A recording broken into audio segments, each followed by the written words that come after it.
एक ड्रैगन पैदा हुआ, दुनिया को जलाने के लिए नहीं बल्कि बचाने के लिए। The rise of Zorthar, dragon of destiny. Nairon की छुपी हुई घाटी में एक शांत गांव था। एक रात गांव का आसमान अचानक खून जैसा लाल हो गया।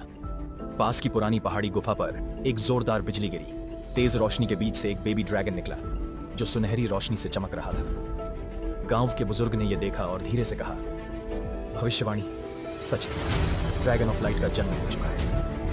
शुरू में गांव वाले डर गए, लेकिन जल्दी ही उन्हें समझ आ गया कि वो ड्रैगन नुकसान नहीं पहुंचाता। एक जिज्ञासु बच्चा रिकू ड्रैगन के पास गया और उसे रोटी का एक टुकड़ा दिया। बुजुर्ग ने उस ड्रैगन का नाम रखा जोरथार। वो चुना गया है गांव की रक्षा करने और उस बुराई को खत्म करने के लिए जो इस धरती पर छाई हुई है। उसी रात दूर एक काले किले में शैडो लॉर्ड ने जोरथार के जन्म को महसूस किया। उसने धीरे से कहा, तो आखिरी ड्रैगन वापस आ गया है। इस बार बड़ा होने से पहले ही इसे खत्म कर दूंगा।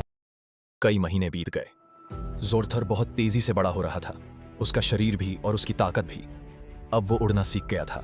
गांव के बुजुर्ग ने एक दिन जोरथार और रिकू को बुलाया। उन्होंने कुछ पुराने ग्रंथ दिखाए। उन ग्रंथों में जोरथार की असली ताकत को जगाने का तरीका लिखा था, लेकिन एक चेतावनी भी थी। जोरथार तब तक अपनी असली आग नहीं निकाल सकता जब तक कोई ऐसा इंसान खतरे में ना हो जिससे वो बहुत प्यार करता है। एक दिन की बात है, जोरथार और रिकू जंगल में प्रैक्टिस कर रहे थे। तभी रिकू के पास एक जहरीला सांप आ गया। जोरथार ने आग से सांप को जला दिया। रिकू ने हंसते हुए जोरथार को गले लगाया और कहा, एक दिन सबसे बड़ा रक्षक बनेगा। लेकिन यह शांति ज्यादा दिन नहीं टिकी। एक सुबह गांव वालों ने देखा कि खेतों पर काली धुंध छा गई है। जानवर गायब थे, फसलें सूख गई थीं। ये शैडो लॉर्ड की तरफ से एक चेतावनी थी, वो आ रहा था। गांव का बुजुर्ग आखिरी ग्रंथ को हाथ में लेकर बोला, हमें जोरथार को तैयार करना होगा, इससे पहले कि बहुत देर हो जाए। रात का समय है। अचानक गांव के गेट की तरफ से चीखें सुनाई देती हैं। सैकड़ों काले राक्षस जो शैडो लॉर्ड ने भेजे हैं, लाल चमकती आंखों के साथ गांव में घुस आते हैं। गांव वाले डर के मारे भागते हैं। चारों तरफ अफरा तफरी मच जाती है। जोरथर और रिकू तुरंत मैदान की तरफ दौड़ते हैं। जोरथर आग उगलता है, अपनी पूंछ से दर्जनों दुश्मनों को गिरा देता है और बच्चों को अपने पंखों से ढककर बचाता है। लेकिन दुश्मनों की तादाद बहुत ज्यादा है। ऐसा लग रहा है कि गांव अब बच नहीं पाएगा।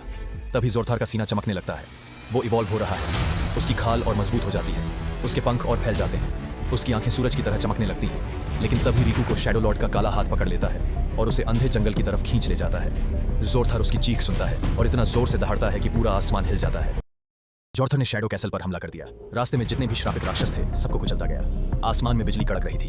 हवाएं तेजी से चल रही थीं। आखिरी लड़ाई शुरू हो चुकी थी। तभी शैडो लॉर्ड हवा में तैरता हुआ सामने आया और जोर से हंसते हुए बोला, तू तो बस एक जानवर है, मैं हूं हमेशा रहने वाला अंधेरा। शैडो लॉर्ड ने जोरथर को काली जंजीरों में बांधने की कोशिश की, लेकिन तभी जोरथर को रिकू की मुस्कान याद आ गई। वही मुस्कान जो उसके दिल में एक नई ताकत जगा देती है। उसका पूरा शरीर सुनहरी आग में बदल जाता है। वो जंजीरों को तोड़ता है, हवा में उड़ता है और शैडो लॉर्ड की तरफ एक तेज चमकदार ड्रैगन फ्लेम छोड़ता है जो शुद्धता और रोशनी से भरी होती है। पूरा किला हिलने लगता है। शैडो लॉर्ड चीखते हुए राख बन जाता है। ये खत्म नहीं हुआ। जोरथर रिकू को बचा लेता है, जो बहुत कमजोर होती है लेकिन जिंदा होती है। फिर दोनों गांव लौटते हैं। सालों बाद पहली बार सूरज बिना डर के उगता है। गांव वाले खुशी से चिल्लाते हैं, जोरथर, रोशनी का ड्रैगन।